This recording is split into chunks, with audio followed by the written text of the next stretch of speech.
Hi guys, welcome to another video from Overbite Gaming, and today we're going to be taking a look at Warhammer 40k Space Marine. This is the anniversary edition that I own.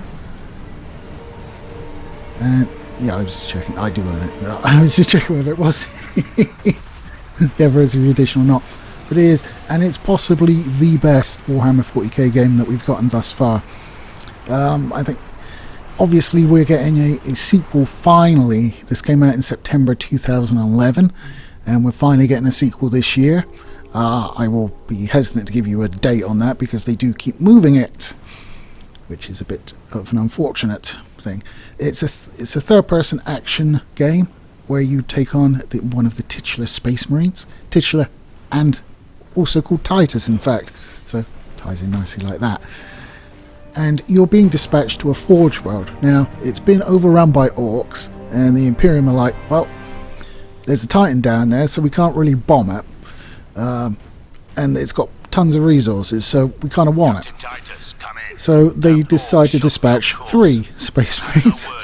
I think there's a few more, but they get taken out coming in. You end up basically with yourself and 2 of your squad mates to battle the Ork menace alongside the Imperial Guard remnant that are still there. But oh no, it's not just the Orks that we have to worry about. Chaos is also present, and it becomes a bit of a freeway dance in later stages of the game. The combat is really nicely done. It's bloody, it's visceral, it's brutal, it's really good.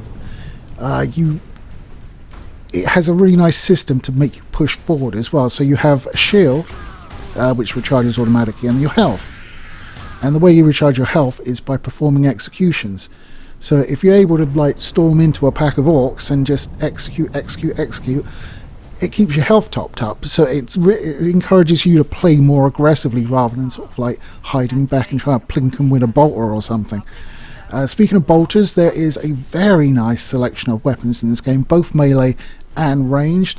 So melee stuff, it ranges from your standard combat knife, which very quickly gets upgraded to a chainsword. Power axes are in it, and there is a thunder hammer you can get, although because given the nature of a giant hammer, you don't get a sidearm with that one, whereas with the others you have a sidearm to fire as well as hit things, which is pretty good. And you need to switch your weapon out because you do have other weapons other than just sidearms. So your sidearms are basically your bolt pistol you start off with, which gets upgraded to a plasma pistol later in the game. I did make the mistake on my very first playthrough, I always remember this, of choosing the thunder hammer and then coming across basically a chasm where I had to plink guys on the other side, and all I had access to was my plasma pistol. So it took a long time because plasma shots move quite slow. So hitting the Orks on the other side, I think it was Orks, bit tricky. You do get a lot of guns though as well, so you get your basic bolter, which gets upgraded to a Kraken bolter later on, las cannons, stalker bolters, melter guns, the big plasma gun.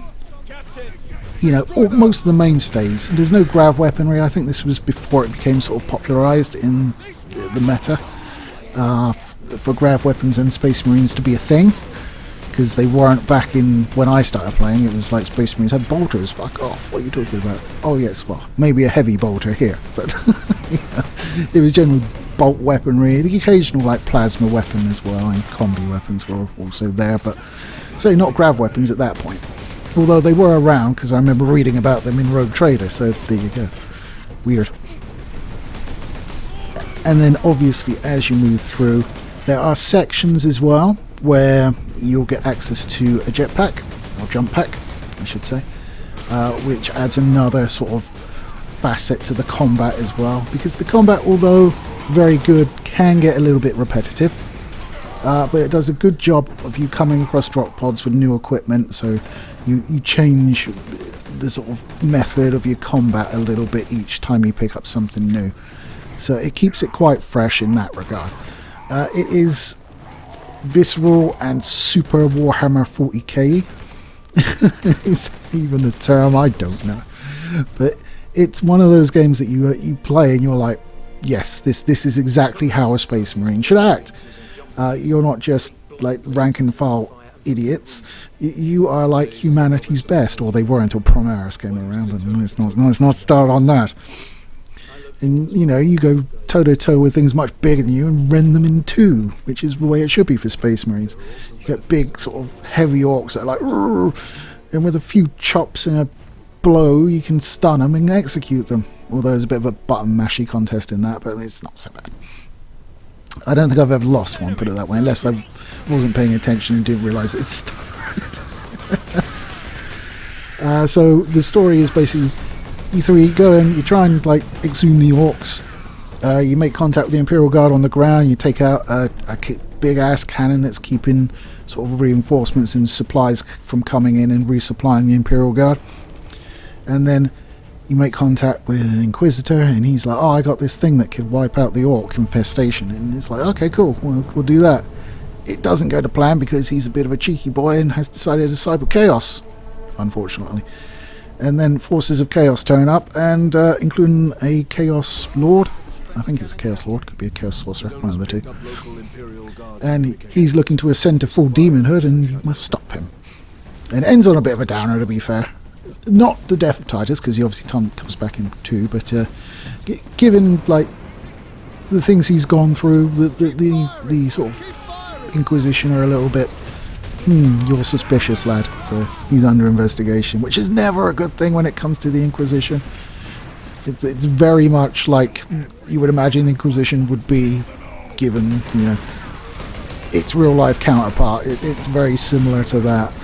So if you're accused, you're in trouble, pretty much big style, because you'll either probably get killed and be pronounced innocent, or you'll probably be pronounced guilty and then killed.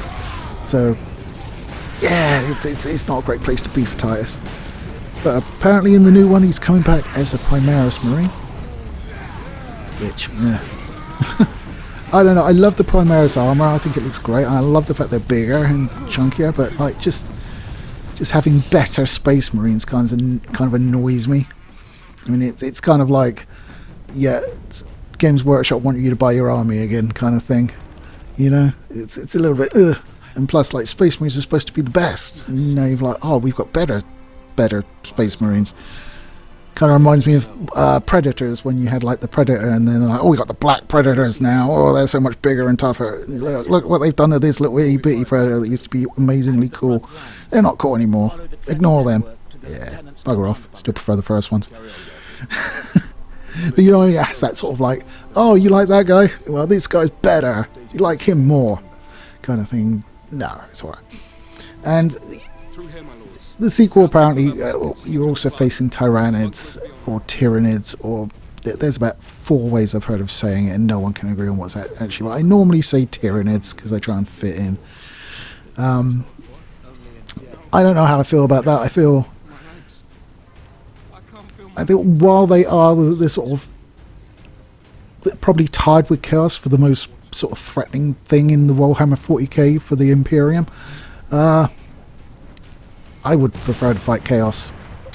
I don't really find Tyranids to be that interesting an enemy, even though they're very intimidating, because obviously they just want to munch planets, basically, don't they? And send out sort of like swarms of their little beasties and an occasional big beastie to keep them all in, like, I can't remember the term, but you know, the psychic range of the hive mind.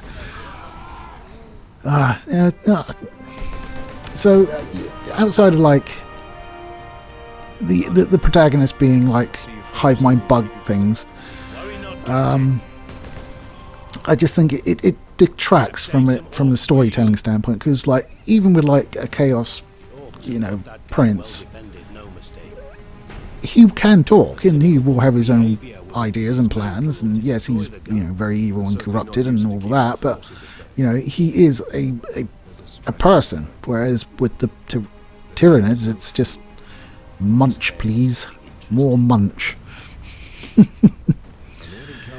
I suppose they could lean into the Gene Stealer cult aspect, which are a bit more of a people rather than just sort of claw extensions of the hive mind that have claws, sort of thing. But yeah, so anyway, I've gone a bit of a tangent. Let's drag it back to the first one. So the Anniversary Edition does come with the DLC, which is nice. Unfortunately, I did go onto Steam and check out how much it is to buy, because I figured, you know, I can recommend it for like 15 quid or something. For some reason, it's on Steam at $39.99. That's a lot of money, bro. It's a great game, but it's a lot of money. I'm not sure I could recommend it at that price, you know. That's a couple of years back, that would be the price of a full price game. And this is, what, 23 years old? No, math is terrible. 13. Carried the one when I shouldn't have. Ugh. 13 years old. So that's a bit steep.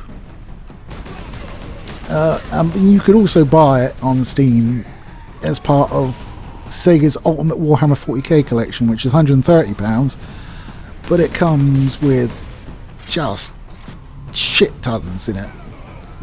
41 items. I mean, yes, admittedly, a lot of those items are DLC for the various games that are included, but I mean, you've got all the Dawn of Wars on there. There's just a big list, so if I miss any, sorry. You've got all the Dawn of Wars on there, you've got Space Marine on there. So, I mean, I don't know. I might be inclined to see if you can pick it off of eBay and see if it's you can get like a second-hand version of it a bit cheaper, because it's a great game. It is probably, yeah, it's easily my favourite 40k game. I mean, it's helped by the fact that the three Space Marines are Ultramarines, and Ultramarines were my boys and still are my boys.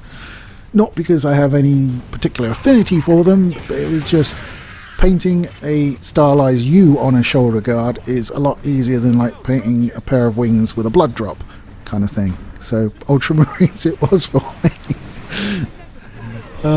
And to be fair, they are kind of like the poster boys of the 40k universe. Whether they should or shouldn't be, I don't know, but yeah, they are. And like Gilliman wrote the Codex Astartes, so yeah, okay, fair enough. I'll let him off. One of the nice things is it does have a multiplayer mode, which is, I would imagine, pretty dead. I've not tried it recently, but it does allow you to like change up your chapter, and even to players like Chaos Space Marines as well. And with some of the stuff they've released the Exterminatus mode, which allows you to play as like Chaos versus Orks and stuff like that. And also a Dreadnought mode where you have to capture a point and then the winner gets like a Dreadnought to play as, which is pretty cool. But still, for 40 quid, it's a rough ask, that, if you ask me, for like a game that's 13 years old, even with, you know, both lots of DLC. I mean, how many games have you gotten where after like 5 years they've just gone, screw it, have the gold edition with everything? You're welcome. I've had quite a few games like that. You know, I haven't played it for a while, I've come back and went, hang on, I've got everything. What's going on there? I quite like it when that happens, because it does sort of, I mean, being a cheapskate, it does sort of like give me a reason to come back and play it again, because I've got all this new shit to go through, which is quite cool. Anyway guys, Warhammer 40k Space Marine, wouldn't recommend it for £40, would recommend playing it though, definitely.